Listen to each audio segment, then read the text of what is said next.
Now,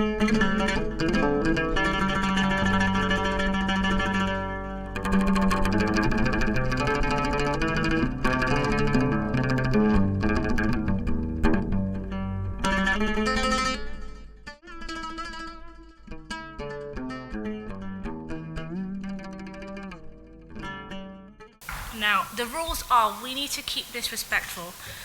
Different people will have different opinions based on their personal experiences, but we are linking it back to our Somali Nimo and our Somali community.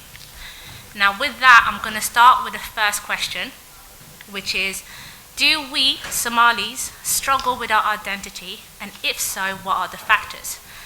To start us off, I'm going to ask Mohammed on his views on this particular question. Assalamu alaikum, guys. Do we Somalis struggle with identity? Personally, I don't. I'm comfortable in my skin. I'm Somali, I'm black, I'm Muslim.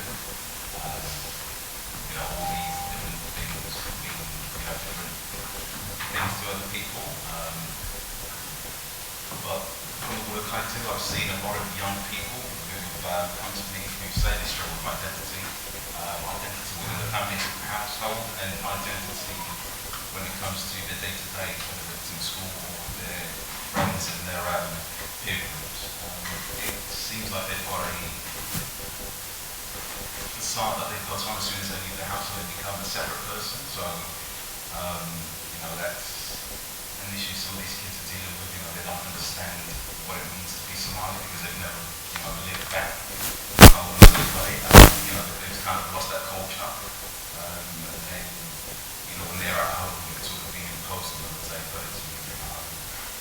Religion is something that they don't seem to be following or adhering to as we think, or I did, once upon a time when I was quite younger, religious, my religion was a big thing in the family household. I used to go to, the essential was literally around the corner from the house, and we pretty much lived in the mosque. Now when you look at other people, particularly young Somali boys I work with, when we ask them when was the last time they went to the mosque, was this sort of laugh at you, because it's not something that's on their agenda at the moment. It's very, it's an interesting question. Some people struggle with it, some don't. I think it's something that we need to sort of discuss with these young kids and others within our community to sort of see what challenges they have with identity and see how we can address those. Because to me, being a Somali is a positive thing. We come from a rich history, culture. It's a very unique language. It's a very unique part of Africa. We're a very unique people actually when we look at the features of the Somali community compared to other African diasporas. So, yeah. You've touched on culture and religion. Ali, what do you think our culture and religion plays on identity? I believe that both of them are very important. I believe that they're both very important, and I believe the problem is, I ain't got all the solutions, but from my personal opinion, is that we swap the two around and put them in the wrong order. So whereas I think we're very passionate about our culture and our background, especially the elder generation being born back there, majority of them coming here at a young age, and then a lot of us being born here or born elsewhere and coming here. I believe that we put our culture first a lot of the time and our religion second, therefore getting confused, lines get blurred, and then everyone parts ways, and from there there's million domino effects. From the culture, for example, I say is people always say that the culture is good, this, that I love my people, I'm proud to be who I am, but nobody wants to hear the truth. Everyone's looking around, there's a big smoke screen. So in terms of culture, for example, I believe personally everything good in culture, like respecting of elders, helping your neighbors, etc., having morals, principles, all these things are already backed up and originate from the religion. Does that make sense? Where it entwines. Whereas every country in the world has their own culture. And I believe everything that is culture, that every culture has good and bad parts. For example, we've got God, this, that, all these other things. I believe the bad parts get left behind, our good parts of our culture, and we focus on religion and keep the good things in our culture, you can't go wrong if we all implement it, I'm saying to you. Now, I think being religious was a lot easier when you were surrounded by just Muslim and Muslim culture, which is how it was in Somalia. Now, how does society, and by society I mean the British society, affect our identity here in the UK? The civil war in the early 90s, when we started getting all these pictures of every single Somali person in the whole world had like their own personal flag that sat on their face. And that was the image that was put out there about being Somali, being malnourished, coming from poverty. And then all of a sudden, we were famous. And for me, I feel like that had a really big impact on our self-identity and our identity to the public. So white people will tell us we're not white, we're black. Black people tell us we're not black, we're Indian. Indian people are saying, so for me, we have to be honest about where we kind of get this confusion from. You know, so I grew up, you know, I went to Saturday school to learn Somali, to learn the Quran, etc. But when I speak Somali, you know, Somali people say to me, oh, are you fish and chips? Put up your hand if you've heard that before. Are you fish and chips? So are we fish and chips or Somali? You know, that's a good question, isn't it? Do we create a country and a culture called fish and chips? So we're even being rejected for me by being born in this country, growing up in this country. We even get rejected by ourselves, you know, by each other. And then you've got the whole Kabila thing, you know, that's the first thing someone wants to know, what Kabila are you? I'm just thinking, boy, I'm here, growing up in Brixton, you know, fighting against poverty and robbery and gangs, and you're asking me about something as inconsequential to me as Kabila. So then you had all the terrorism stuff that was happening, so all of a sudden there was a fear around wearing hijab, fear around growing a beard. So being fashionable, we've never really had an opportunity, I think, as a people to express ourselves honestly. And I think that's where a lot of the confusion comes from. Just on a final one again, for me, I believe everyone has a choice, and based on the choices and based on your belief, that's between you and Allah subhanahu wa ta'ala. So alhamdulillah, obviously growing up in Brixton, I didn't have the option of being judgmental, but for me, I just want to give you one example. I've done security 16 years, and I remember seeing a Somali girl that I knew come to the place I was working, and she had a wig on. It was so weird to see. And it's not because she was wearing a wig that I think it was awkward. I think it was awkward because number one, it's a bad wig, and number two, it was pink and yellow, and number three, it was cocked to the side, so no one helped her put it on properly. And the worst thing is her hair was down to the center of her back. That's how long the hair was. And she had cane rolled it in little circles on her head, and then put this wig on top. And for me, I thought to myself, you know what? Your friends are wearing this wig because of a necessity. Alhamdulillah, Allah's blessed you with this long hair. And you're so embarrassed about your hair that you're trying to look like them even though they wish. And for me, when we talk about identity, sometimes we blame ourselves for not being clear on who we are. But I think historically, we've had a really difficult time in actually being able to freely really find ourselves and express ourselves. So that's the main thing I wanted to say is, it's not really our fault, but I feel like it's time that we take responsibility for it now, that we support each other in realizing who we are, how amazing we are. As Mohammed just said, you know, when you see pictures of Somalia from before, when you look at pictures from proper Somalia now, it's not what they showed us. It's not how they tried to embarrass us into hiding behind whatever they wanted to give us. And I think it's important for us to establish that again, inshallah. Now, before, keep going? Okay. Now, is the fact that we have, some of us have a slight identity crisis, and the fact that we don't really fully belong in Somalia, but we don't fully belong here in the UK, is that why we lead to maybe some of our youth joining gang culture? Which is now going to our next question, which is, how have gangs replaced the family dynamics in our youth lives, and do you think that we are easily influenced by gang? And the first person I'm going to ask is Hash again. So one more time, what's the question? How have gangs replaced the family dynamic in our youth lives? Again, for me, it's another interesting question. I feel like I'm going to be talking all the time, you know, if I'm honest with you. So I've done youth work for 16 years as well, specifically around gang violence. And for me, what we have to stop doing is targeting ourselves as Somali. You know, I think all black people and all people from the BME backgrounds are going through this problem, and the problem is not a gang problem, it's not a Somali problem, it's a poverty problem. A lot of these issues, what happens is when we came to this country, we got shifted into areas of high poverty, high deprivation, lack of opportunities, lack of identifying medical things such as mental health, etc. And that's what we're growing up in. So if I give you an example, I'm from Stockwell, Brixton, and that's in the borough of Lambeth. And in Lambeth, for example, I'm just going to show you an example of how bad it is. We've got the highest rates of youth violence, highest incidence of mental health, highest rates of HIV, second highest rates of teen pregnancy. 1 in 3 children is born into poverty. 50% of disabled people are not in employment. If you're a black male, you're 6 times more likely to be stopped and searched, 3 times more likely to be arrested, more likely to receive a custodial sentence than your white counterpart. And for me, these are not Somali issues. But what happens is because we don't have a voice, because we are never represented by Somalis, because I remember when I first started working with Mohammed, going to Scotland Yard for a meeting specifically around the violence in the Somali community. And again, no offense, they had people that were not Somali representing us, saying, give us the money, we'll engage with this community because they're hard to engage, and we'll sort it out. Again, you never, ever see them in our community. So the problems are never addressed, and for me, we have to stop playing into the narrative that we're being given, that this Somali issue, that all of a sudden there's Somali kids doing county lines or selling drugs in places outside of London. There's Somali kids out in gangs.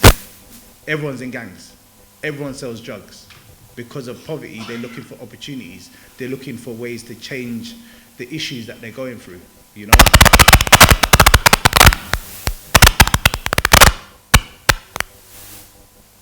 Promise you that was me. And I think it's important that we don't fall into that trap of endorsing these problems as Somali problems. Drug dealing is not a Somali problem. Drug dealing is a Somali problem. Is gangs a Somali problem? Is poverty a Somali problem? Is mental health a Somali problem? You know, they try to kind of gas up this issue of God and say this is a drug problem. I'm going to stop now.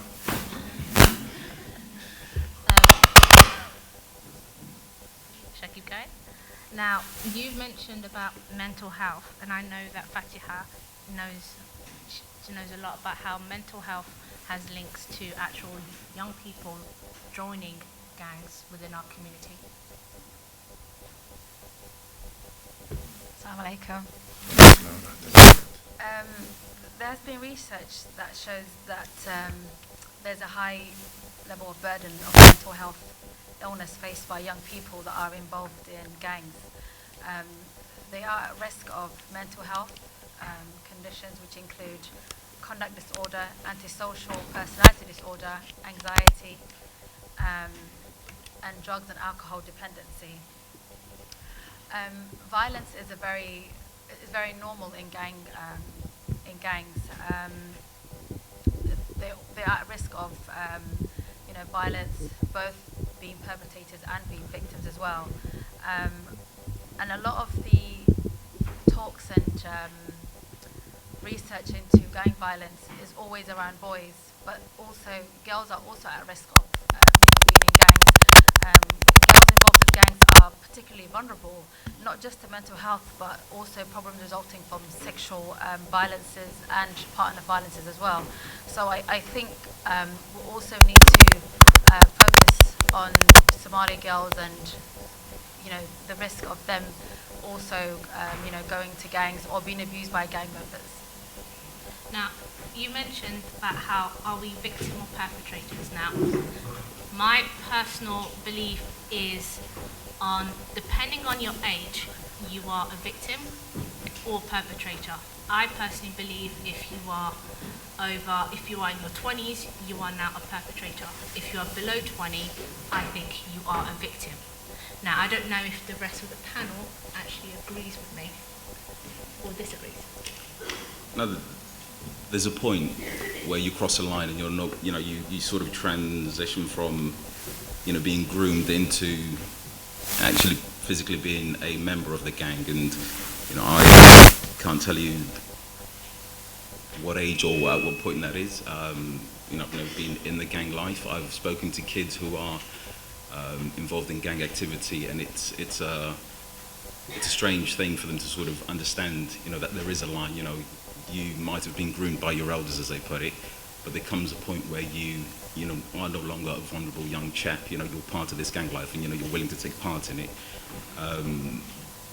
That's an interesting question. I'm thinking I'm not a psychologist and I couldn't answer that, but just to go back to Mohammed's issue earlier on about mental health, the lack of opportunity, poverty, social deprivation, these are all relevant things that are not unique or specific to the Somali community. But what I would advise the Somali community to do in particular is to seek help. There's this stigma associated with mental health, your child's in a gang. I've been dealing with a number of mothers over the past couple of months who, when I tell them their children are involved in certain activities and we have physical evidence, CCTV's right here, your son has just stabbed someone, they're in denial and they come up to me and say, why are you picking on my son? You don't say bad things about other kids. There's this stigma associated with, there's a denial in the community that, our kids are perfect and they can't do any wrong, and they don't want the neighbour to know that, the child's been up to no good. So I think that's something we need to address rapidly within the community because it's causing a lot of problems for our young kids. Now, one thing that always comes up whenever talking about gang culture in the Somali community is the words absent father. Now, is the fact that there are a lot of young people in the Somali community where some of their fathers might not be present in their lives, is it what leads them to joining gangs, or is it because of their self-worth? Personally, for me, I think it really does come down to self-worth. Because now that I've never really been involved in any gangs or nothing. I grew up around it. And as I grew up around it, the one thing I've noticed is the fact that people want to feel comfortable, people want to feel involved, they want to be part of something. And gangs do offer that, and they offer it quite a lot. Because I know a lot of people I grew up with, the one thing they said is when they joined gangs, they noticed that, they feel a lot more accepted by their peers. They feel a lot more kind of, around people that do what they do. And the main one was selling drugs that I grew up around, and I've seen it every single day. I still see it today. And another thing is easy money. That's another one where it's easy money, and self-worth really comes down to nowadays how much you have. That's what I believe. It's like what you can do with what you have. And one thing that no one's really touched up on today, as of yet, is another one is social media, and how social media influences people's behaviour, not just in gangs, but in everything. Especially even in gangs, like, I kind of went off there, but yeah, like, it offers protection as well. Like, I've been offered to join a gang a few times, and I never did. But I've got friends that do, and they said, you know what, you can either be a victim or a Viking. That's something that always stuck with me. You can either be a victim or a Viking, but if you don't kind of partake in what they do, then you're going to be a victim. If you get involved, then you've got people behind you, people that protect you. I think besides somebody being a vulnerable adult, I know you've mentioned that once you're 20, you're no longer a victim, but you're a perpetrator. But there are a lot of young people who are 20 already, but their mindset is not probably 20. They still have the mind of a child. And the saying that absent fathers usually lead to young people not doing so well, especially young men, I think it diminishes the efforts of single mothers. I think they're doing as much as they can to raise these boys. And unless they have mental health or or they're disabled, if a young man does decide to join gangs, it's not to do with their father not being present or their mother not making enough effort. I think it's personal choice. For me, I disagree a little bit with that. For me, age is a social construct. It's this country that decided that it's 365 days in a year, and that's what your birthday is, etc. So imagine the day before their 20th birthday, there was a victim, and then tomorrow they wake up a perpetrator. For me, that's a very difficult mind frame for me to get my mind around. For me, at the end of the day, again, like I said, I grew up in a rough area. Just in the last 2 weeks, we've had 4 shootings in my state. At the end of the day, for me, it's survival. If you don't do it, it'll be done to you. And this is, for me, it's important that we keep trying to separate ourselves simply because we're Somali from the environment and the reality of the environment. If there's a lot of violence in your area and there's gang issues, you really ain't got a choice. When these guys come round to the estate, they're not looking for specific people. They're looking for young people of a similar age to them. They're dressing them in a similar way to them to hopefully, like, affect the people that they don't like. Absent fathers, my dad died when I was 13, so technically I had an absent father. Not free, no choice of his own. I've gone to uni 3 times. I got a degree in biomedical science. I got a master's in forensic science, qualified science teacher, honorary PhD. All of these different things, alhamdulillah, with an absent father. So for me, when we start creating these obstacles and these barriers for our achievements, that's what we're already creating excuses. And wallahi, we're amazing people. We don't need excuses. We don't need people creating barriers for us, let alone us creating barriers for ourselves. And when we talk about easy money, again, when you come from these deprived areas, it's not easy money, it's no money. So you see when your mum's struggling, yeah, on benefits, and the benefits are telling her she don't deserve this money no more, or the rent's going up, you ain't got no choice. You have to make money somehow. And it's not necessarily easy money, it's quick money. You go and get some drugs and you sell it to people that are already addicts, that are already in your area taking drugs anyway. Again, alhamdulillah, I've never sold drugs, but I don't have one single friend that doesn't sell drugs. I don't have one single friend that doesn't smoke drugs. And for me, at the end of the day, I don't want us to start turning around and schooling our environment. This is where we've grown. Alhamdulillah, imagine the amount of resilience that you have to grow in order to succeed growing up in those pits. And for me, that's what we have to look at. Look at the positives of where we come from and turn it into positives and keep it positives and share that knowledge with each other. So for me, that's my point, inshallah. One person has spoken yet. Hamid? Assalamu alaikum. Sorry everyone, I'm a bit of a shy person. And mostly not like the brothers, me, I've been in a gang. So for me, when I was growing up, gang was just like a family that was just from the same school. So I might been through some difficult times in my life, going through prison, selling drugs, but it's how you come out of it. Yes, certain kids right now, about now, they're getting groomed. A lot of kids get into gangs when they're 13, 14. It's due to because the people that were older than them that are now on the streets, they're looking for someone that's vulnerable, for much easier for them to sell the drugs for them. And in our time, in my time, we never used to do that. We used to do things ourselves. But it's like a different way to it is now. I see a lot of kids, mostly now, alhamdulillah, do coaching, and a lot of the kids that I coach, I try to give them guidance that they don't get groomed into this kind of thing, because I've got kids that are from 10 to 14. And I try to tell them about my life story and my past, and some of them listen, some of them don't. So there was a kid that came to me, he was 7 year 8, and he said to me, "Coach, I'm going through this problem. Someone come to me and they're asking me to do this for them." And it's like, I said to him, "You know what, I'll speak to your parents." And then I went back to his parents and spoke to their parents. But it starts from the school. Like the grooming, it starts from the school. There's certain people that are going to the schools and waiting for these kids outside a chicken shop, because as soon as it hits 12 o'clock, these kids are going to go to a chicken. As soon as it hits 12 o'clock, they're going to go to a chicken shop. And they're going to be someone waiting outside there that's selling drugs, or someone that's there, and he's going to give this kid, let's say, £2 to go and buy chicken and chips. And then later on, he's going to tell him that kid won't have that £2 to pay him back. He's going to tell him, "Do me this favor." And that's how it all starts. Just like basic, that's how it all starts. But for us to avoid that, it's just for us to try to work together and just guide these little kids as we can, because if we try to give them into activities like right now I do coaching, there's like, for me as a coach, because I do football, I only see 5% of Somalis in football. The other 95% are from other cultures. 5% are only Somalis. 2% are the only percent of Somalis that are in football academies.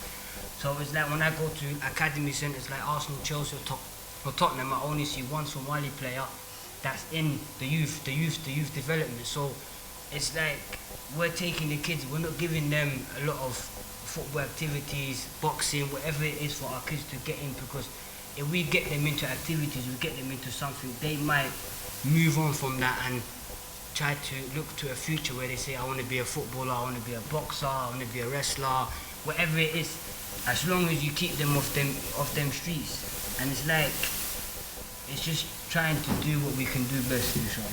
That's it. Okay, this is leading nicely to our next question, which is, why is there a sudden rise of knife crime within our community? Again, I don't. Oh man, I'm here again. It's always been there. For me, there isn't a sudden rise in knife crime. This is, and again, we have to really educate ourselves. So, I'll give you an example. In 2014, a guy called Justin Davenport wrote an article for the Evening Standard regarding the stats of 2013. So, in 2013, he said on average there were 20 young people were stabbed or shot every week for that year. That's 1,040 young people stabbed and shot in 2013. I was a victim of a shooting in 2008. I got stabbed in 1999. These issues are not new, but they want to keep framing it like it's new. When you actually look at the stats and they're saying there's 70 or 80 murders in London, when you really drill into those stats, what you'll find is less than 25 of them are for under 25-year-olds. So really, for me, it's important that we don't feed into the narrative without really educating ourselves. And for me, the biggest kind of scam for me is all these new words for old things. So when we talk about, for example, grooming, right? And bro, this is a question I wanted to ask you as well. So with the grooming thing, is that someone taking advantage of a young person or someone giving them an opportunity that doesn't exist otherwise? And for me, it always depends on how you look at it. Do you know what I mean? If that person's going through deprivation, the reason why they will take that opportunity is that they haven't got anything to balance it with. If my brother here was here to say, look, I've got this opportunity, you can go for trials in Chelsea. Of course, these young people wouldn't really be interested in selling drugs. Selling drugs is stressful. They don't really make that much money because they're giving back so much money. They're stressed because they're looking out for youths that want to rob them. They're looking out for police that want to arrest them. They're looking out for all these different attitudes and all these problems. It's not a stress-free life. But we are not offering our young people opportunities. We're not canvassing local government for their opportunities. We're not canvassing central government for their opportunities. We're not creating opportunities. We're not creating businesses and inviting our young people into it. And for me, that's where we're letting down our young people. We're allowing the media to tell us what the problems are, and we're like, oh yeah, that's true. We're not even moving. We're not even creating anything. And for me, when we talk about county lines and we talk about grooming, we talk about gangs and we talk about violence, we talk about knife crime and gun crime, none of these things are new. We've been living through this. And for me, the problem is that because they frame it with new words, all of a sudden it becomes a media frenzy. They start counting how many, can you imagine the cheek of these newspapers counting how many of our young people are dying? And then amalgamating it with a woman that was killed by a 39-year-old husband and she was 36. And that's part of the stats. And then you've got honor killing from a family that came from Birmingham to London, that's involved in it. And for me, what it is, it's really here to confuse us, because what they're going to then do is justify funds to address it and then increase, for example, police numbers, which is decreasing. Increase things like money into the judicial system, etc. And we keep feeding into this, and it's important that we have a voice and we actually look into our own communities, find out what's really happening, connect with each other and actually support our young people, because they are under attack from everyone. They're under attack from us because we think, please excuse my language, that they're bullshit. The society in general thinks they're bullshit. They tell us our kids are terrorists and drug dealers and wild animals. They keep telling us all these things and we're like, it's true, you know. That's what we keep doing. And we can't keep doing that. Sorry.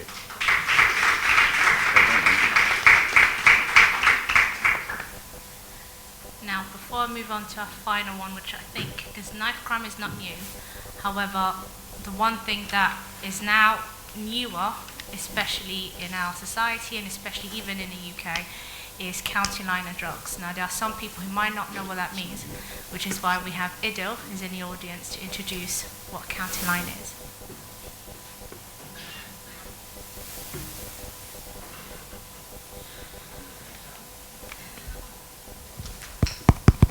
Hi guys, my name is Isbeddel. I am a partnership coordinator under the Rescue and Response Team, and I'm just here to introduce what County Lines is. So County Lines, some of you guys know it as Cunch, Going OT, not really, but if I have to. Hi.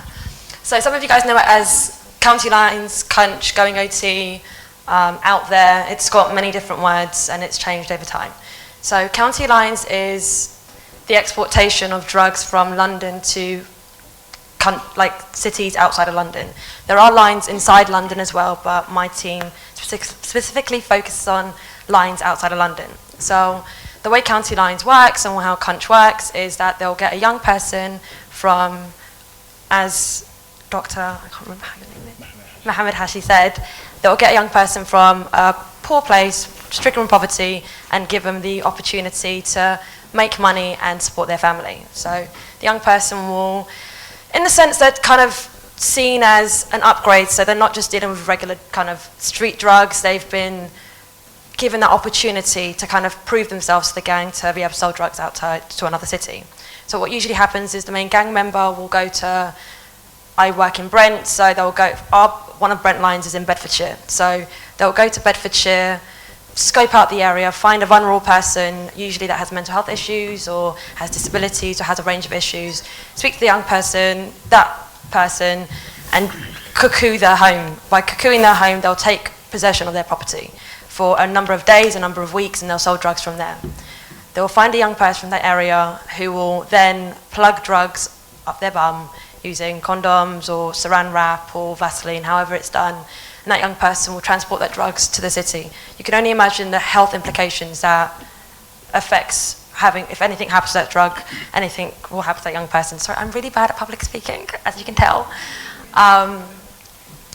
What then usually happens afterwards? So yeah, that young person will then go to the, in my case, Bedfordshire, and they will sell those drugs. As you've heard Fredo's new song, Frankie Fridays, that young person can't return back home until those drugs are sold. So I don't understand how that song came to number one, if they're kind of talking about such crap that affects our communities and affects us as a whole, but it is, so it is what it is. The young person, what usually happens to that young person is debt bondage, and that's how they usually get trapped. So a gang member will facilitate that young person getting robbed from the money and drugs they have. Once that money and drugs are gone, that young person then has to go back to the gang member and say, I've got nothing to offer you. Everything you gave me is gone. And now they're stuck in a cycle of providing free services to that gang.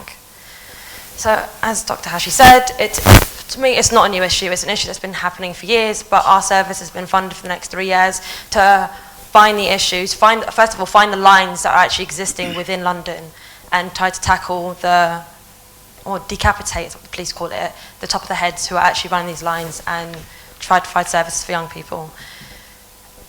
Young people that are involved in county lines are disposable. If you get robbed, you get stabbed, you get killed, they'll find another young person. They will groom them, they will give them this lifestyle that's been glamorized to them to show them, we've got everything you need.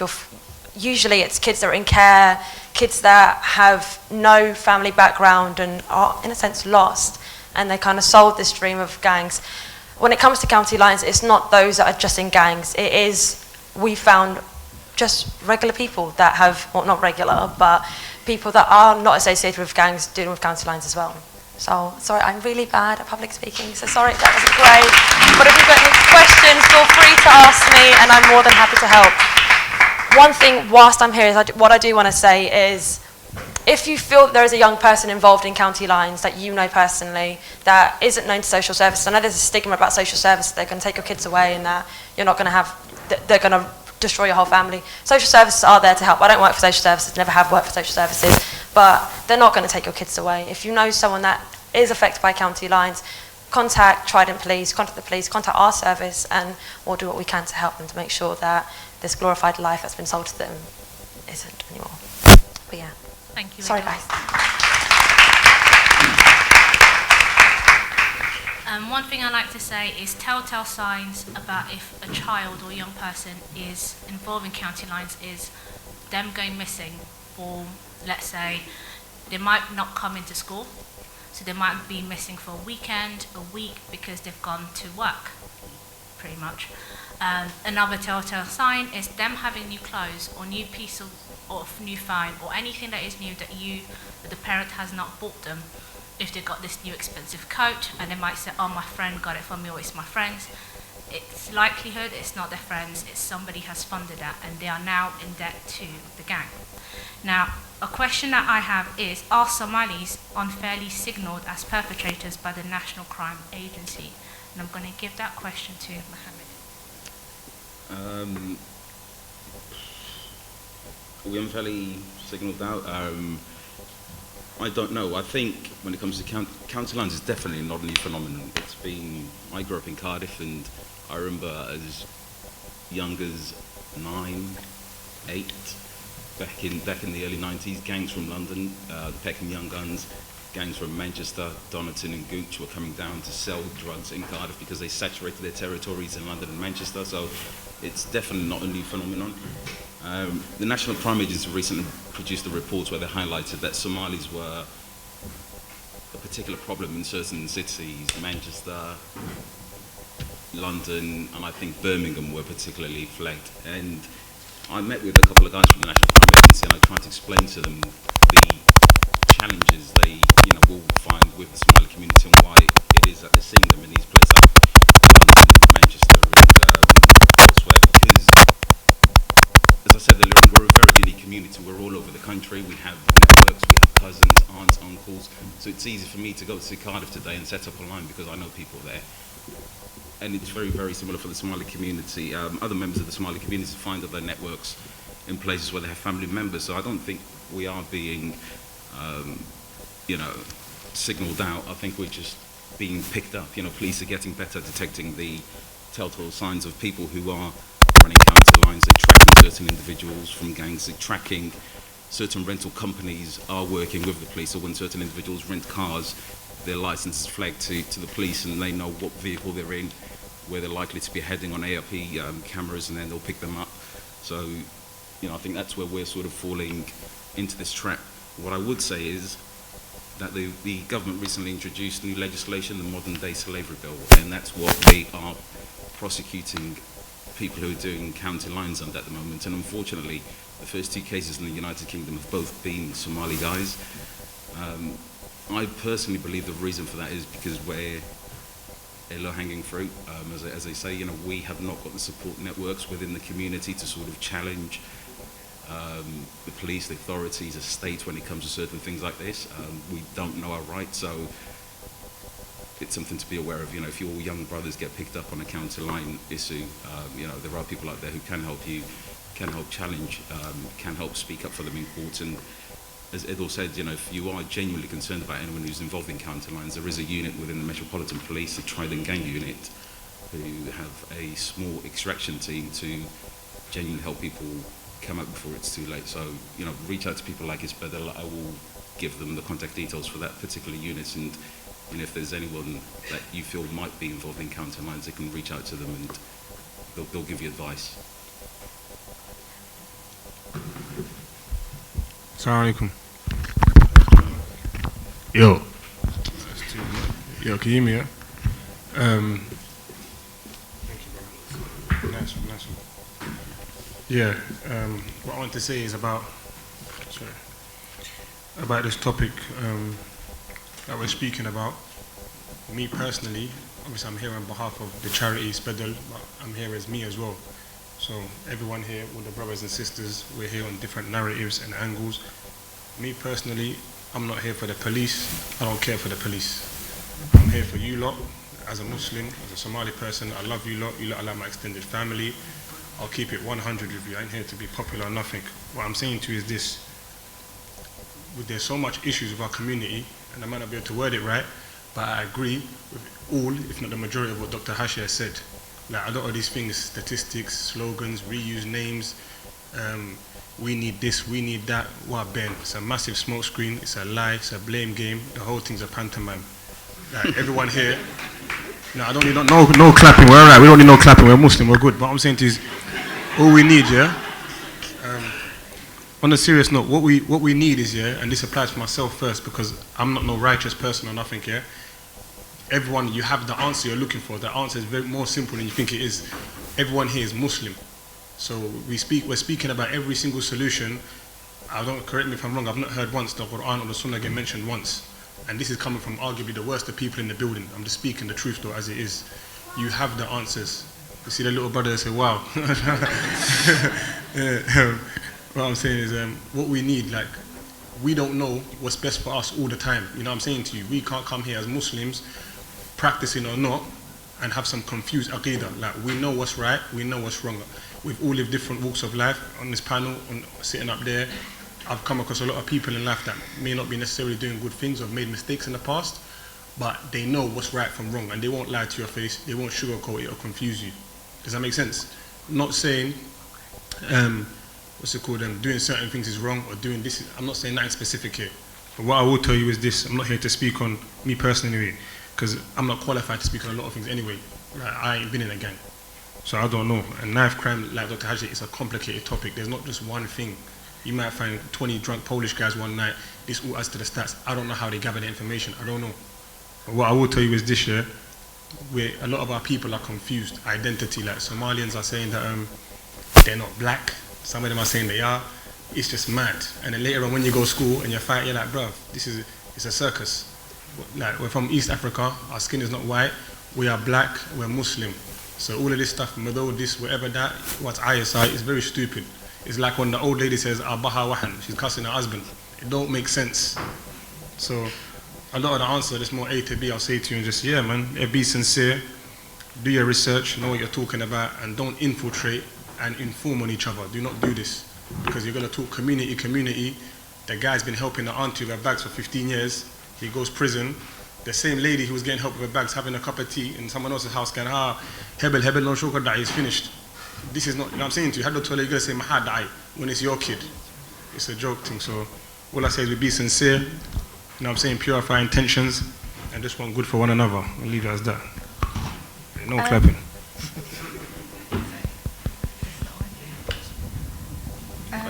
Brother, I didn't catch your name. Yes, my sister, you're right. Ali, Oh, Ali, you mentioned something about not informing on each other and, you know, as a community.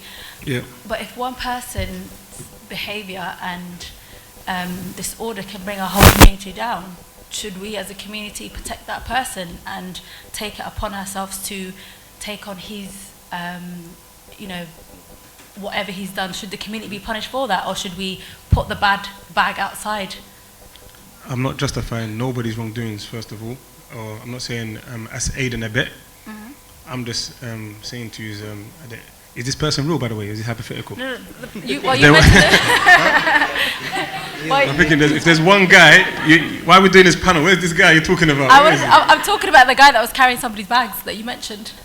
The example. No, sorry, I went off on a little bit of a tangent. That particular bit, I was talking about, you know, when things happen. No, I'm joking about that part. And then they just slander the guy for no reason. It's not helping him. What I meant to say is, if somebody's doing something wrong, let's say if somebody, has been, radicalized, or, you know, are we going to protect one person and not inform on them and let them continue on that path and cause destruction and kill 1,000 people just because he's from our community? No, what I'm saying to you is this: he might be doing wrong. I don't justify the wrong. I'm not saying let him carry on doing it. But remember, I'm not qualified. My opinion is my opinion. I have the potential to be wrong. But what I'm saying to you, I believe informing is part of the destruction, not because of what they're doing. Listen to how this is. Yeah, I don't mean to use no disgusting or bad words. Forgive my English. This is the first time I've done an interview, not saying no comment. I'm new to this. Yeah. What I'm saying is this. If now someone does something, if me and this brother does something, yeah, God forbid, and we knew the Dembi was getting into it, not legal, it's good to be a good citizen. If it fits in the framework of Allah, cool, but let's talk this good and bad. We're doing something haram, we're fully aware, we ain't got disability, we're of age, and it goes wrong or whatever, and then the consequences catch up with us. And Qadr of Allah is decreed that maybe this brother gets caught or whatever. And then I'm nothing getting caught up to me, yeah? Not that I won't maybe in the next life, but right here and now, yeah? Is it just or is it honorable? Remember that the incentive that this brother is using is to get himself out of a position, yeah, and to ease his situation, to drag his friend down. Even though they've done wrong, is there a dignity in this situation? Like, walal nima ahan, community ahan, Muslim ahan, yeah? They've done the Dembi. One guy's been caught. They're using him as a cog in the machine. They turning him inside out, like a bad clothes you put in the wash machine, and saying, cool, tell us X, Y, Z, where's this guy, da-da-da-da. He gives the drop on me. Now, even though I'm not saying I don't deserve to go to prison for if I've done something, but the process they've used has been dishonorable. You understand? They've used this brother to turn against me. They've turned each other on each other. I think that you're just selling our people, like, it's just mad. I'm not saying don't speak the truth, don't get me wrong. My mum's a civilian. If she sees something, of course, she can do whatever she wants. She ain't signed up to no compact. Not saying there's no dignity in any of this badness at all, don't get me wrong. But I just believe that advising a man, like, I've seen many things in my life, won't go into what or who, I've stopped it if I can stop it. I've spoken to man in the corner, I've stopped it live, I've put my own body in the way, you know what I'm saying to you? I've spoken to man, I've helped man. What I've not done, I've not picked up that phone, and once the police themselves are telling you, yeah, this is not no sihr, you have the right to remain silent. Why the hell am I talking? Like, big man thing. Hey, no clapping, no comment. What I'm saying, do you know what I'm saying to you? So these people you're advocating for, like, I might not be able to structure it properly, maybe I don't make full sense, but you get what I'm getting at. The police, Ali, I'm going to cut you off. I'm going to cut you off in just a they're here sec. to, you know what I'm saying? Yeah, just no comment, everything. I'm telling you, no comment, bro. One love. Hash, you've got 1 minute before I throw it to the audience. That's no problem. Again, for me, I just wanted to add on that as well, inshallah, because for me, so I am the vice chair of the Trident Independent Advisory Group at Scotland Yard. And I know from my experience as sitting on that board that, number one, they've got a fear of the unknown, and unfortunately it's the Somali community is the unknown, and we're becoming loud within the crimes that we're doing. Now, I agree to a point with my brother Ali, because Anjem Chowdhury came out of jail yesterday. Is it yesterday or the day before? Yesterday. He's still an extremist. Ganjo didn't do anything for him. In fact, I think increased his credibility, if I'm honest with you. He came out smiling, that wasn't a change. For me, the change firstly has to come from within us. And I think always going out as a first port of call to an external group shows a weakness within us, because that person comes out of prison and cannot seek help from within the group, within the team. So I think there has to be a process of change, and we have to start putting in those processes to protect our young people and protect our community. And I don't think speaking to external organizations in the first instance is the right process. I think there has to be a process. It does include them at an extent when we cannot help it. For example, it could be someone terrible that's causing chaos and mischief within our community. Yeah, that person has to go. That's it. You're not accepted here no more. But first and foremost, we must seek the knowledge and expertise within our communities to address those things, inshallah. Okay, now you guys have been a wonderful audience, have been nice and quiet. This time is for you. I can see some people sort of whispering. I can tell that you've got a lot to say. So this is the time where you've got two lovely people at the back who will come round. If you have a question, please put your hand up. You can direct at any one of the panel, or you can actually say a statement. But if you have something to say, please put your hand up and a mic will come to you. So one at the front.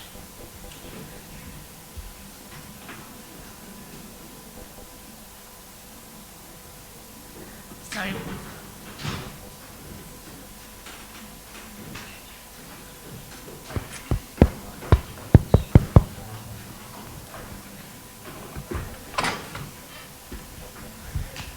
Hi. Could we be please nice and quiet? Remember, be nice and respectful. I just had a comment to make about your comment. I understand what you're saying in terms of supporting each other as a community, but I completely disagree with what you said, because it essentially reiterates this street code concept that you have to uphold that over taking responsibility for your action. If two people have committed a crime willingly, it doesn't make sense to me to tell one person, hold tight, don't snitch on your friend. It's your friend's responsibility just as much as it is yours. So I think by saying that, you're encouraging this really messed up mentality of, I guess, what's wrong with a lot of our young boys, which is instead of calling people out on their crap, you're covering for each other, and that's more respected than standing up and saying, no, actually, let me take responsibility for my actions. Okay. Yeah, that's it. No problem, sister. The microphone ain't working. You can hear me, yeah? All right. What I was going to say to you is you're entitled to your opinion, my sister, yeah? And I respect and understand your view. My take on that is I'm not trying to, me personally, I'm not trying to uphold no so-called code or nothing like that. It's a matter of common sense to me, and it's not about telling the person, don't snitch on me, something goes wrong. It goes without saying. And the reason I say that is because if now a person who's upon khayr doing what they're doing knows what's what and does what they're doing, no problem, speak the truth. Of course, I'm not against that. However, what I'm saying is the concept under the situation they done it under. That person's not doing none of that to uphold justice. They're doing it to be alright and get themselves out of a situation. They don't care about the community. They don't care about what the wrong or the right. They just care about, I did wrong, I'm in a problem. Who else can I betray on the list? this guy, let me do that. That's what I'm saying. When we do that to each other, our character goes down. It becomes a like, nafsi kind of thing. That's. I never justified the crime. I never said it goes up. No, but that goes without saying as well. We're at this stage. We're not, I'm saying to you, we're not at Sesame Street, we're here. What I'm saying to you is this, my sister. No, but what I'm saying, no disrespect to you. What I'm saying to you is this. Of course, that bit there goes without saying. Like from the big, we know what's right and what's wrong. You know what I'm saying to you?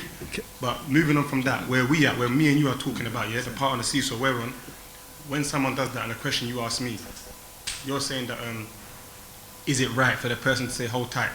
That's my opinion. Might not necessarily be right, but the reason I'm saying that is because that person who's doing that is only doing that for one reason. They've done wrong. On top of doing wrong, they want to get themselves out of the situation. They're not trying to better their people like Michael Jackson. What about us? None of that. They're on the thing of I've done haram.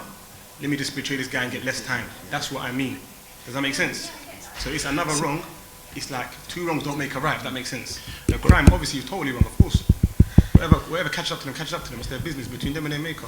I think Hash has got one thing to say and he's got 30 seconds. Again, I do fully understand your point, but I'm not going to lie, I agree with Ali on this one, because for me, this is... My brother. No clapping. But for me, it's important that you understand that is within, the code is within criminality. So it doesn't apply to us. And that's why I don't get involved in that code. But for me, if I'm agreed with my brother Mohammed now, we're going to do a crime, I get caught, he don't get caught, mashallah, he's living life. But what I'm saying is, for me, this is where it gets interesting, is if I'm now in a reflective place and I've kind of said, boy, you didn't get caught, that's what we signed up to, I can be potentially giving advice and saying, bro, look, Allah saved you from this situation. I'm doing 10 now, right now in jail. Like, bro, trust me, this is a sign for you. My sign is I'm in jail now, maybe memorizing the Quran, maybe learning more about the deen. Bro, please, like, do you know what I mean? It's a position of advice, because once I made him go jail, it will reduce my time. It doesn't benefit anyone. There's no benefits from it. And for me, it's about always looking at turning a negative situation to a positive. And at the source of it, as Brother Ali was saying, we're Muslim. There is nasiha and advice that we can always give from any situation. From being shot, from going to jail to murder. It doesn't mean because you've done a negative, you can't talk on positive. And for me, that's the lesson for me. Like, if we're both in negatives and then I go and tell the police, yeah, he was with me, it doesn't benefit none of our learning. But potentially there's a benefit if I'm able to almost endear myself in a way that he listens to me, because we was both there. Khalas, I'm done. Don't need to. Sorry to cut everyone off. One more thing on that. I agree with the brother. Sorry, sister. You've got 10 seconds and I'm counting. All right. The reason I'm saying is because I've lived it. It's happened to me. I've been a victim of that happening. And I've not done it back to no one. I'm not bitter. So I'm living by what I stand by. You understand what I'm saying to you? Love. Okay. Now, next person.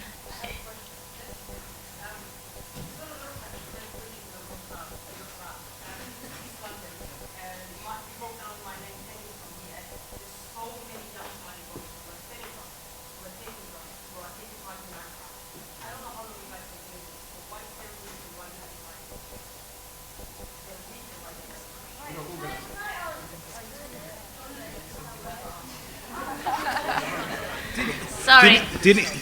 I'll be honest with you.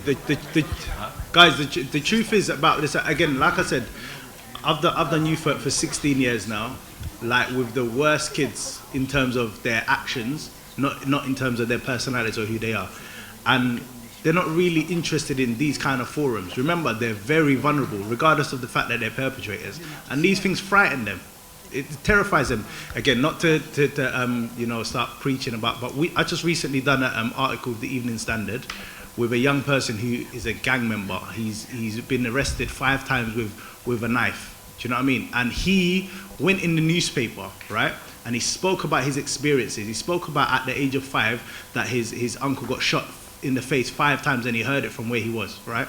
He done this amazing article giving insight and humanizing him. And the guys from his estate, do you know what they said to him? Bro, man, why did you do that paper? Like, you come like you're some snitch, right? Listen to this. He said, why did you say that? Bearing in mind, for the first time in 26 years, this editor that done the paper, I made him come and meet us and read it back to us for safety reasons, to make sure everything that was in it there was no implications in it. So this guy says to him, bro, you're kind of snitching in that, bro. Like, it's all mad. You shouldn't have done that. He said, "Rah, what part of it?" He said, "I don't know, I haven't read it." This is the environment that they're growing up in. All these pressures. So for me, it's about bringing them in slowly, right? So he's done a third article now. Alhamdulillah, he just done a documentary that went out with Evening Standard. He got paid for it as a director. So his confidence is building. He will start coming to things like this. But my point is, if we need to give them opportunities slowly, and it has to be a process. And the first process is us becoming aware of their vulnerabilities. Our first process is us going from here and speaking to our young people, saying, "Oh, there's some guys on the panels that got similar experiences to you, know? You know, I'm not gonna lie, one of the best experiences I've gone through was getting..." Denise, but Denise, I'm gonna speak for everyone here anyway, sorry guys. We're available. You know, you guys can, even if you need to get our details of these guys, inshallah, of the organisers of the events, I'm sure we're more than happy. Me for one, again, like I said, I've been stabbed, I've been shot. My scar is immense. These kids love looking at it. They love asking me the question, how did it feel? And for me, that's always an opening, because I've gone through experiences that they kind of dream of, that they actually aspire to.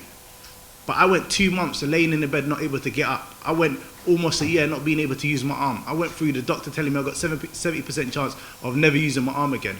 These are the things they miss out in the films. And for me, it's important that every single one of you guys has got a responsibility to go out and speak to these young people. Speak to young people that you think are potentially affected by it, are seeing it. Speak to young people that you know are knee deep in it. Again, I was born in Mile End Hospital. Don't tell people from South that though. But for me, I'm from round here really and truly, way back in the days. But for me, when I see these things, remember, our community right now is mimicking what they've seen as success in other communities. And for me, that's why it's deep. None of these things, we're 10 years behind the African and Caribbean communities from West Africa and the Caribbeans. We're 10 years behind, which means we know exactly where this is going. We can see where it's going, and it's our responsibility to interrupt that. These kids are good kids, you know, but we never give them that time because we're too busy letting the media paint the picture of who they are. Just because they're involved in violence, just because they're involved in drugs, it doesn't make them bad people. It makes them vulnerable people that's in need of guidance, and we've not been there to guide them. So let's start, inshallah. Assalamu alaikum. I just wanted to add something that the brothers were talking about, but it's not really to do with and what Ali was talking about, what Hashim Muhammad was talking about. It's something that a lot of Somali parents don't understand, and a lot of young people, Somalis, don't understand as well. Is most of us Somalis, we don't, like I said earlier, we don't give our kids a lot of activities to do. And like, if this won't be happening, like we're saying, okay, let's go and talk to these kids outside. I go to every single front line in every single ends, and I talk to these kids. I try to talk to them because I know that I've been through it. And I know my brothers, some of my family members that's been through it. My little brother is going through it right now. You understand? And he's only 19 years old. Last night I got a phone call saying to me there was a stabbing in Edmonton. And I thought that was my little brother. Every single night I think that is my little brother. You understand? But I can't do nothing about it because he used to look up to me. He used to say, no, what I'm doing, he's going to do it. But if I was there, and at that time I was a football coach, I was playing football, I was doing something, he might went and said, you know what, I want to be what he's doing, I want to be a footballer. But because he saw me selling drugs, and he saw me leaving the house early and coming back, he said, you know what, that's what I want to do. And I don't really okay, I blame myself for most of that sometimes, but it's like, right about now, when I was saying to you, look, I see 90% that are not Somalis, and maybe 5% of them are Somalis that are coming to football. Is put your hand up if you're going to wake up every Sunday to take your kid to a Sunday game if it's raining and snowing. Just put your hand up. See, look at how many people will put their hand up. Only 5% again. You see, you won't get 100% putting their hand up telling you, yeah, I will take my son to a game every Sunday, 9 o'clock in the morning, and say, you know what, I'll be there to support my son. Tell me, put your hand up if you take your son to school every morning. That's another 5%. And then later on, we're going to say why we're not doing something. Why we're not talking to these kids. Because in the beginning, we're not supporting these kids. I'm not blaming nobody, but I'm saying if we want to do something, then we need to stand up. Ban the police, ban all of this. I don't believe in that either. But I'm saying is what I believe in, let's give these kids activities. When I started my football team, I got 2 football teams now. I got one in Hargeisa that I'm trying to help kids in Hargeisa, and I got one in West London, and I got one in one in North London that I help a team called White Stars, and I just started another one in West London. The only reason why I'm doing this is I've been through it, and I want to help these kids come out of this. The only way that is, I don't get paid for it. I put my own money into it. But the only thing is, I want to help these kids progress to become better than they are. I want to see like 5 years, 3 years down from the line now, I want to see at least one Somali player getting into a team. But if I go to all these academies and I go to all these centres, my sister will tell you here, one of her, and she works in a school where some of my players play and go to, and she will tell you one of my players just got signed for Leighton Orient. I got players that got signed for, and he's not Somali, he's Ghanaian. I got players that got signed for so many different academies because their parents want to push them. But I gave a chance to a Somali parent. I said to the Somali parent here, take her son to a trial. She took him to the first 2 weeks. It's a 6-week trial. The other 4 weeks she didn't bother. She didn't want to take it to that extent because it's too far. Okay, I understand she's got another 5 kids at home, but he must have sisters. If he doesn't have sisters, he must have brothers. Okay, if he's the only boy like me, then it's different. But you got to understand that you got to do all of this, because me, when I'm talking to you about my brother, that's my cousin, and it did the way so could he say. I look at it different. But I'm trying to say to you lot, let's go out there and give these kids support. Yes, we can talk all day in here and say this and say that. Where is it going to get us? Nowhere. Everybody's going to leave it. They're going to listen to the other ear and boom is at the other ear. So for me, it's about action. What action are you going to do as soon as we get out of it? That's the most important thing, is how are we going to do it? Support these kids by what they like. If your kid says to you, Mum, I want to go swimming, let him do swimming. If he wants to do ballet, let him do ballet. Support your kid. It don't matter. It's not funny. If he wants your kid wants to dance, let him dance. Then later on, it will keep him away from that gang. But if you tell him, just stay at home, nah. The other thing is, there's a lot of kids that are just not right about now, they're just at home. They're worse than these kids that are in gangs. Sitting at home just playing Fortnite 25/7, 27 every single minute they're playing Fortnite. And you know what the mum's doing? She's bringing them breakfast. She's bringing them lunch. When he gets to 16, he's going to go out on the streets. He's going to say, Bunny, I don't want Fortnite this. He's going to end up selling drugs because the mum and the dad ain't telling him the truth from when he was young. So we need to step up as Somalis. We need to get up and we need to do something about it. Instead of saying, let's do this and let's do that and let's do that, because that ain't going to benefit us something. Okay? With Somali Week, I was talking to a sister earlier. Do you really think the kids on the streets care about Somali Week? No, they don't. Do you think I cared about Somali Week when I was on the streets? No, they don't care about Somali Week. But yeah, we want to promote it. We want to do this. We want to do that. No one cares about Somali Week. I'm telling you straight. If the brothers ain't going to tell you, I'll tell you straight. They don't care, but we should go out there and talk to these brothers. But I know 100% all of you will go past them brothers, but look at them in a bad way and say, you know what, these brothers are like that. But you don't know that they might be changed 5 years down the line like me. Yes, someone used to look at me bad. Say to me, yeah, he's never going to change. He's going to end up dead. But look at me now. You got to look at it and say, you know what, that kid deserves a chance. He deserves a chance. They all deserve a chance. Every single brother out there deserves a chance. So I'm telling you, someone invited me, like the sister was saying, and they were doing events like this today, I won't come because I won't have no interest in it.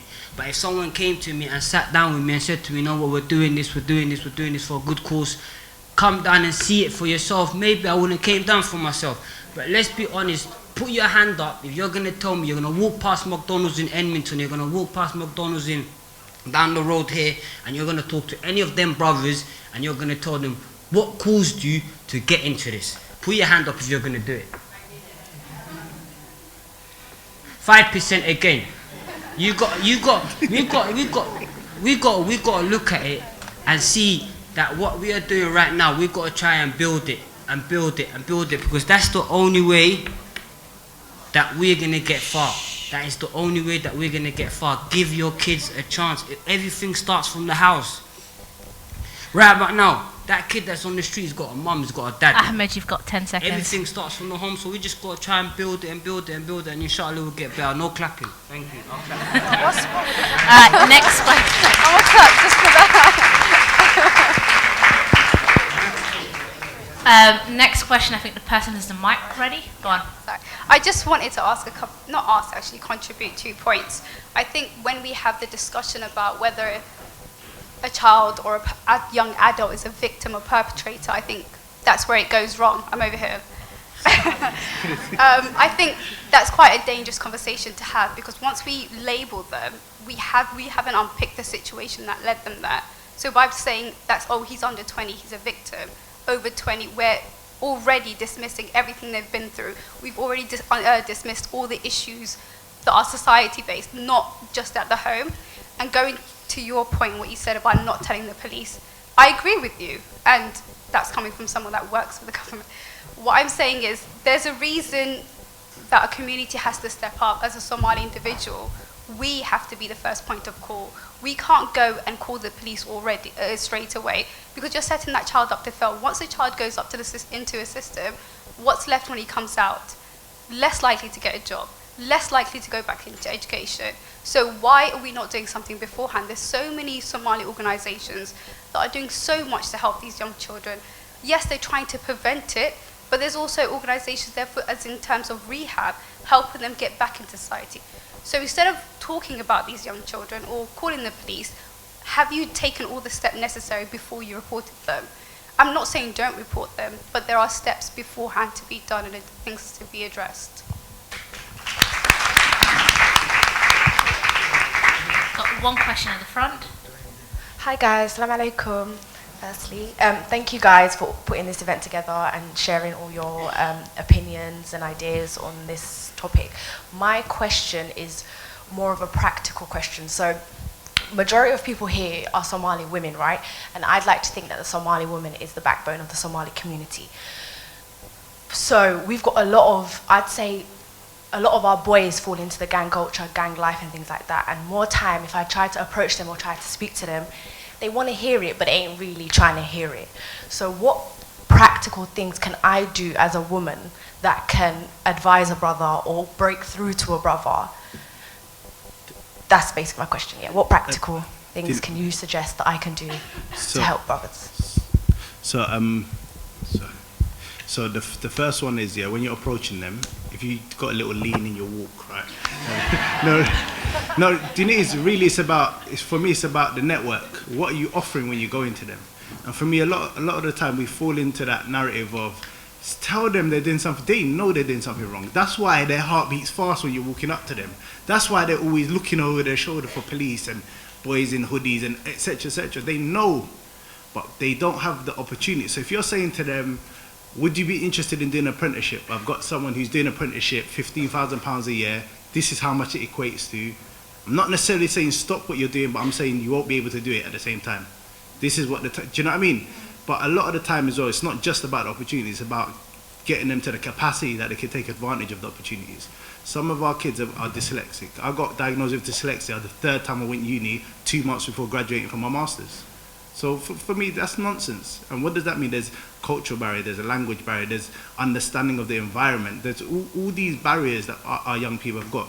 But really, do you know, I'll tell you what, it's about, as the brother was saying, it's about when you see these kids, even giving them salam. You know, like for me, I've done security for how many years, and I see so many Somali boys and girls coming into the places that I work.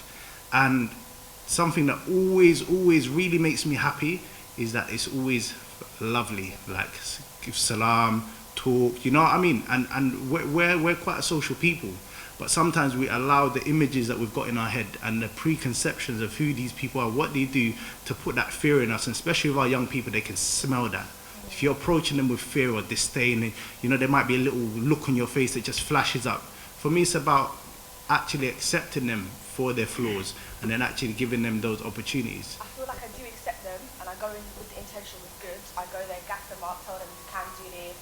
What about the opportunity? And I haven't got the opportunity, but even so, like, what do you need help with? What do you need me help That's, with the application? I think they need the opportunity. But then I feel like because I'm a woman, they're reluctant to admit that they have an issue with it.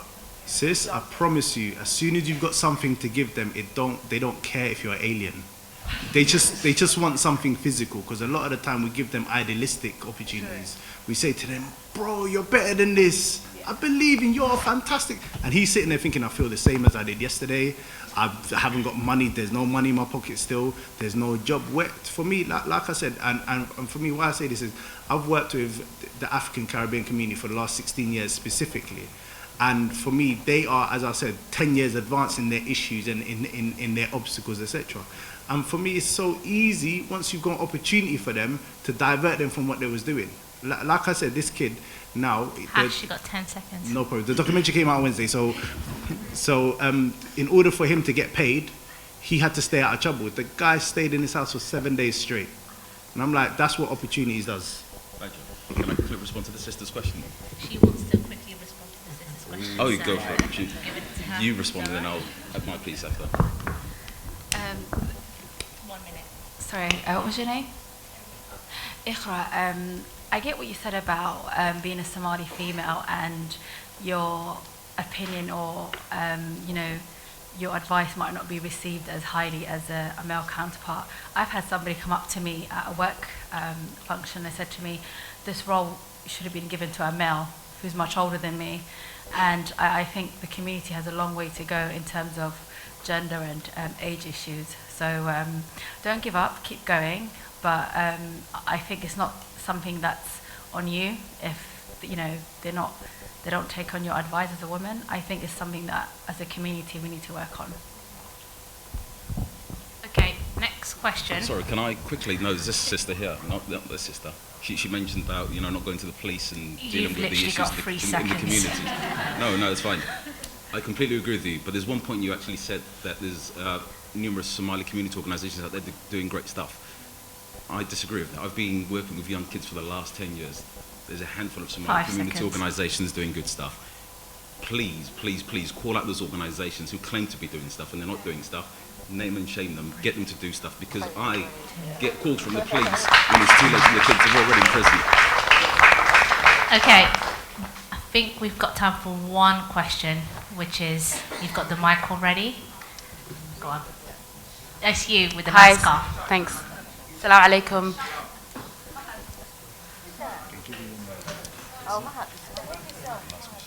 Assalamu alaikum. I just wanted to say, first of all, thank you. This is my first ever event that I've ever been to, and I've been in education for 14 years, and I grew up in this borough, and I've been very fortunate to receive an amazing education. I wanted to, first of all, totally agree with the point that you made about flipping it to positive. You know, I am a teacher, and when, you know, the lady made the point about my land, some of the children, some of the students or teenagers who actually are in my land, I've taught some of those children, and I went back to my land and I spoke to some of them and I said, what's going on? Why are you guys here? And they said, we don't know what to do. You know, college-wise, there was a big gap when they left secondary school to when they went to college, and they didn't know what career to go on to. In East London, we were very lucky. We had a advice bureau where you'd have a centre where you'd go to, and they'd almost create a flight path for you, where they tell you if you want to, what do you want to be when you grow up, and they'd create for you, you know, this is what you could be, this is what you could be. Unfortunately, that is lacking in our community currently. And what some of the boys said to me was they don't know what they want to become, and that's why they've gone into unfortunate circumstances. So I think career advice is something definitely that our community needs, and I think that's something that we definitely need to promote, but make it emphasize on the positivity, because I'm very proud to be part of the Somali. I'm very proud to be Somali and to be a part of the Somali community, but I think that advice is very, very important for our youngsters. I think we've got one person who's been waiting for a while.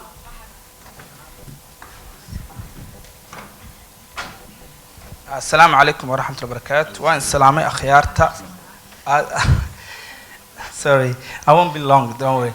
The reason I stand up is like I want my voice to be heard clearly. I see all the sisters looking up, it's okay, that's fine. I have no problem. I'm looking for some men and brothers. It was good Go few of them. 1 minute. Okay, 2 minutes for me, yeah?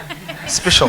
Sorry, be serious now, yeah? I come back. First of all, I'll say thank you very much for brothers, sisters who organized Isbeddel. what we hear that Isbeddel, and we would like to all Somali to be Isbeddel, Isbeddel and Gordon. That's one point. Brother here, I don't know your name, I want to get comment on his football coach. I've been coaching for the last 15 years. I want to say that my point is like, as a Somalian, we talk a lot, no action. I've been Man City club. They asked me good football player. I took them. Mother said, "Oh, I can't be girl. It's too far for me."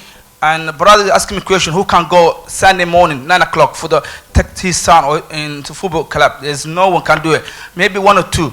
Who knows? But what I'm saying about is, we, as a Somali, I grew up in Somalia. We're missing father figure. And that's important. A lot of them, you don't understand Somali boys when they see the because the culture we have and we grow up. We want to see the father. We don't want to see the and the sister. It's good. They're great job, mothers. But what I'm saying, same time, when the mother, I'm saying, especially the young one, when you marry a man, you have contract. One of your contract has, you have to stay with me for the last 10 years. I'll be serious, because the father, as long as the father go up, whatever happen, I know it's a serious marriage. This at the moment we don't have the book. It's more important we together, teamwork. Father, mother support their child. The son needs support, especially the father. Anyway, you look in Somali community, it was always mothers carrying the wheelchair, butcher with no and the father. I'm not saying that's the problem. There is a problem, but that's not my issue. My point is, we as Somalia together, we need to take our children out there. They need support. The football. Ask any son. My son is with me. It's 5 years. He wanted to take football today. He wanted the football. Take with him. Support when he needs most.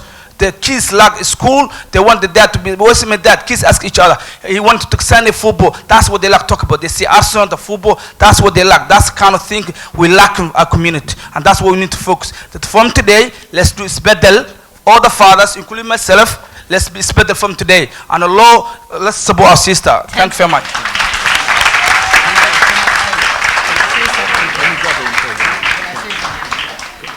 Bahja, before you cut off, can we talk briefly about, the young lady, you mentioned careers and things like that and education.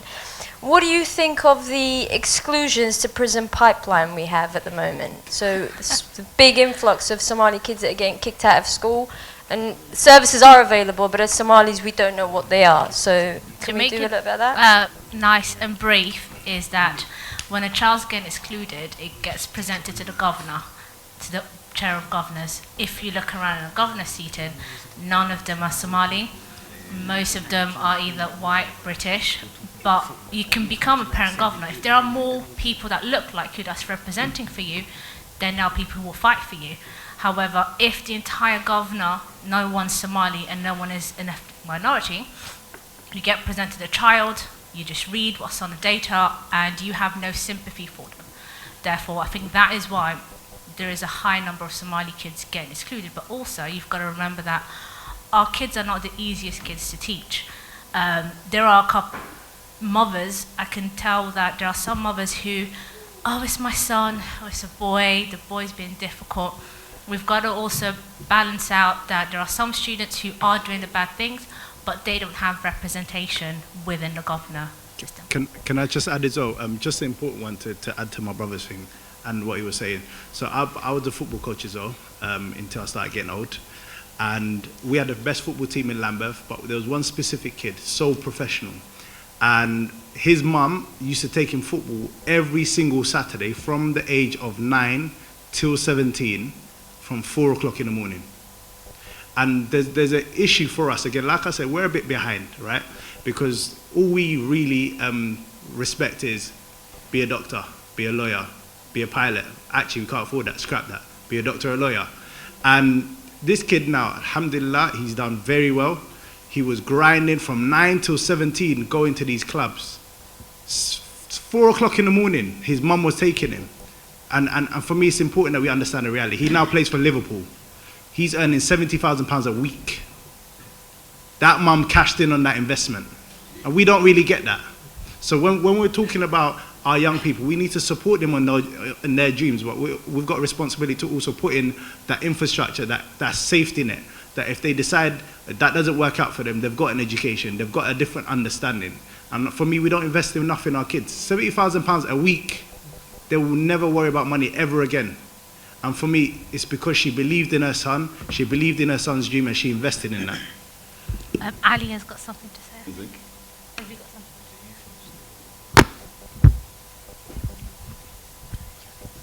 based on that topic that you lot were speaking about when it comes to the prison pipeline, I just wanted to say my take on that is I don't think it's nothing to do solely or necessarily on exclusions or being expelled, because I've been to prison myself. I've never been expelled, never been excluded. I finished secondary school, finished college, uni, all of that.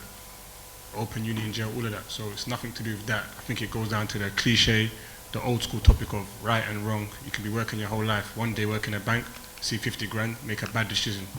It's basic as that. And if you want to talk about dunya and career education is good, it's top notch, nothing wrong with it at all. I'm not against it, I advocate for it, but I'll tell you just some real life facts of my own angle. Any millionaire that's in this phone book has not got a degree and they do pray 5 times a day. So success lies ultimately with God. Education is good though, I'm with it. Mohammed, you've got one thing to say and then we'll go back to the audience. Cool. No, just to add to your point about the school governorship and how Somali people are missing from the table when we're having these discussions around our kids, it's not just the school governorships that we're not represented in. It's safer neighbourhood boards, it's everything across, literally, society. I'm part of my local safer neighbourhood board in Ealing. Recently there was an email sent out saying Ealing Common, cameras been broken, Somali guys are selling drugs on the green. So I sent an email back to the head of the team and said, can you please look into this? If it's Somali, I want to know. It turns out there was never a camera there, and the guys who were selling the drugs were Sri Lankans. So unless you guys actually take an active stake in these panels and join the, be part of the discussion, we're always going to get blamed for all the societal problems. Now, one thing I want to say about representation is we need more people that look like us to be in every single services around. Now, you need Somali teachers, Somali police officers, Somali doctors, Somali nurses, Somali head teachers, because when you're in a position of power, then you can actually help the young people and sort of guide them in the right direction. So if you're a teacher and there's a child that's acting up, you can understand them from a Somali perspective and probably advise them and help them out. Now, going back to the audience, anyone's got a question? Go on. I just wanted to quickly add that, yes, Somalis are missing from practically everywhere in society. A lot of us don't even know that we have meetings with the local authorities. I used to work for a local council, and we used to host something called ward forums, where local issues are discussed. Safer Neighbourhoods teams do come. Projects are funded by the council by community groups. Someone was talking about community groups, Somali community groups. Our community groups probably don't even show up at those meetings and don't seek that kind of funding. And I think that, first of all, we should all, inshallah, go back, do some research, look at where we are not representing and get in there, if we're going to make a change. And obviously, that's where we get the opportunity to then take it back to our youth and say, look, I just got this much funding from so-and-so, and we can create this program. What do you guys want to do? And that is the opportunity, inshallah. Inshallah. Just to add, 100% agree with you. Sorry, I've talked way too much today. I apologise. I just won't turn up to the next event, inshallah. But for me, again, 100%, we don't have representation anywhere, and it's really embarrassing because we sit here and argue with ourselves about all the issues, and then we leave and we don't filter that to anyone who sits in the seat of power. So May just gone, I was elected the first Somali councillor in Lambeth, even though I don't look like it. No clapping. Huh? No clapping, no clapping. And sorry? UKIP. No, not really. Labour. And for me, this is... No clapping. And it's very important for me. So I'm sitting next to my brother here, who's the chair of... Guys, I'm sitting here... guys, please, no booing, yeah? No booing. So he's the chair of the Somali Conservative Group. And my thing is this. No booing. Listen to this. This is what it is. The truth is, when you're at the bottom of the barrel, it don't matter who's in control. In Lambeth, 59 out of 63 councillors are Labour. So if I was anything else, it would be a dumb move because there's no movement. If there was Conservatives, I'll be a Conservative. Good question. But my thing is this: we need to be represented everywhere. in the Conservatives, in Labour, everywhere, because we are the bottom of the barrel. Do you not understand, when you are rubbish or seen as rubbish and you're seen as voiceless, you are nothing, you don't count. And now in Lambeth we've got specific reports that put in the Somali community specifically looking at how much funding should be allocated, because they're now aware and afraid of our political power, our voting power. If we decide we're not going to support Labour in Lambeth, how's that going to impact the votes? And for me, we have to put the fear of God in these people, just for our presence, by our voices, social media, everywhere that we talk, we have to be louder, not just louder when we're talking to other Somali people. That's useless. And for me, like I said, inshallah, 2024, I'm going to be the Mayor of London, first Somali Mayor of London.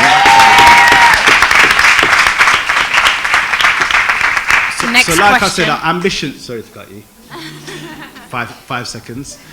But for me, it's important that, like I said, I've sat on every single board in Lambeth. I sit on 5 advisory groups at Scotland Yard. I sit on advisory groups at the Home Office, etc. And for us, it's important that we really start mapping out what we do and what we have and the resources that we have, and start linking them in together. We shouldn't be fighting against each other.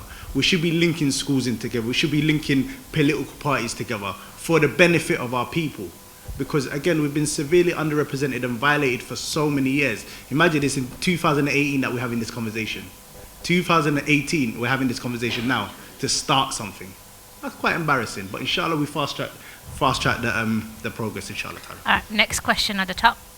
It's more rather a comment, and it's more to do with like Somali youth. And I'm being blessed to be part of the Somali Youth for Integrity Sci-Fi, and alhamdulillah, like just talking about, you said they need the opportunity what to do post year 11 and year 12, and we've had an opportunity, like Hashish came down to the UCAS Day, where we hosted, mashallah, like almost 300 people to come down, talk about, and make it a social aspect where you have booths and you make it like a exhibition where they can go chat to their like-minded people, Somalis, and they can go to speak to like my lovely sister there. She does speech and language therapy, and how often do you hear someone that does beyond STEM subjects?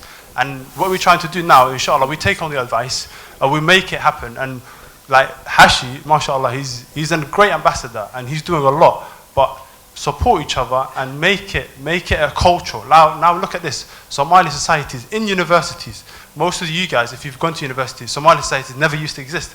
But now it's a movement, it's a social hub. It connects people. You find your second years, your third years, you can speak to them, you can ask them for coursework, what to do, what not to do.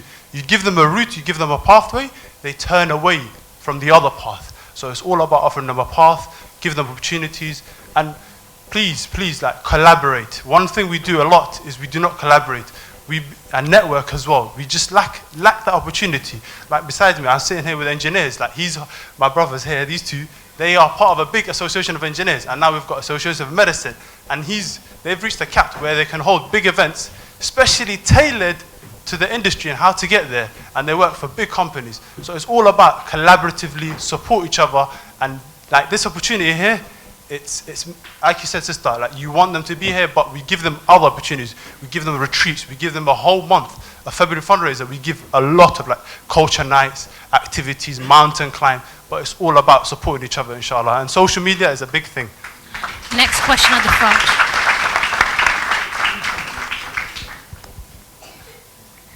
Mine's not a question, more of a comment.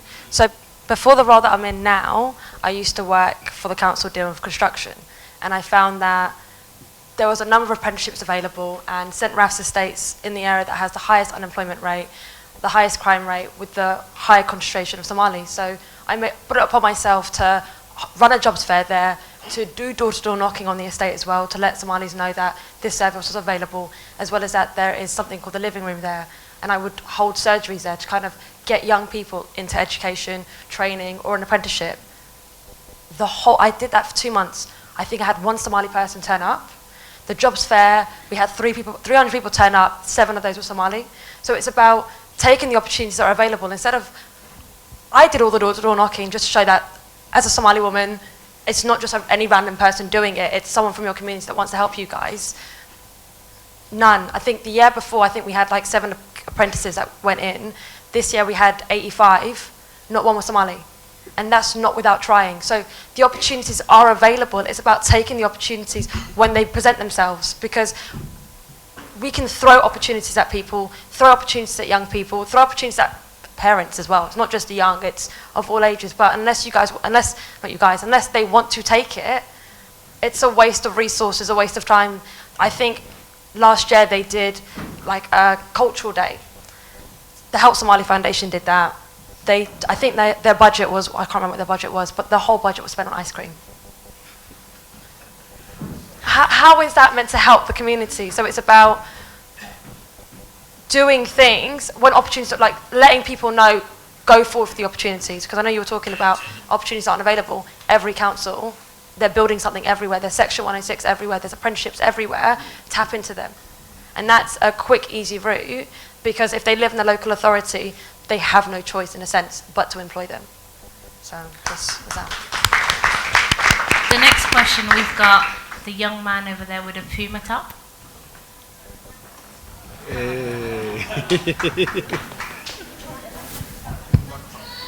The mic's coming towards you.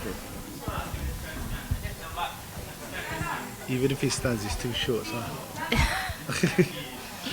My question is, my question is, why is there no Somali people in parliament? Like, you see Bengalis, Pakistanis, no Somalis.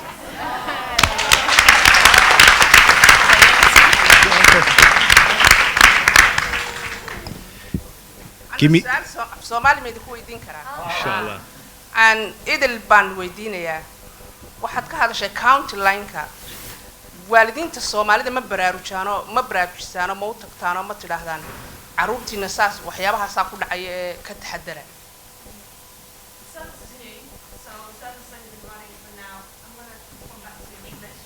Yes. Anigu taraan strong ku aad taada ku hadal.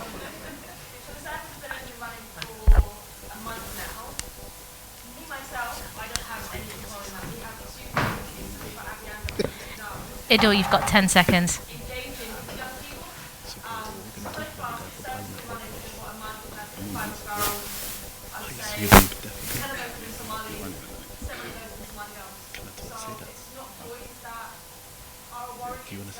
Five seconds. Now we. Sorry.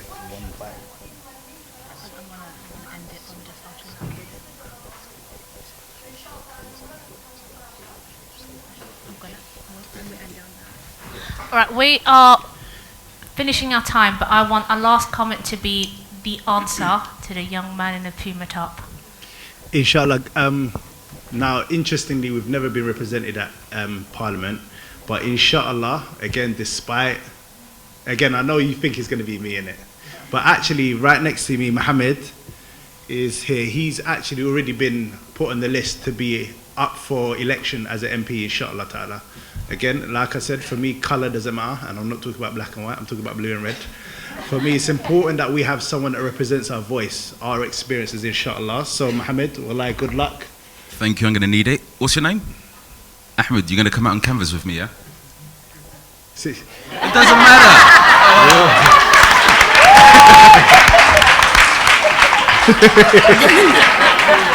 I'm doing it for you, man, not for me. This is the new type of Somali tribalism. Before it gets too political, Ahmed, hopefully one day you could be our first Somali Prime Minister. Yeah. And I would like to end to say thank you so much for using your Saturday evening, afternoon to come to us and to listen to our opinions and also for you to ask your questions. Also, if you would like to get any Isbeddel shirts, you can have Hasna. You can go over to the side and get an Isbeddel shirt. Now, just to put in a bit of promo, we are a non-government organisation. We don't want no government money, but we are trying to help our community so it's for the community and by the community. Now, thank you so much and have a good evening.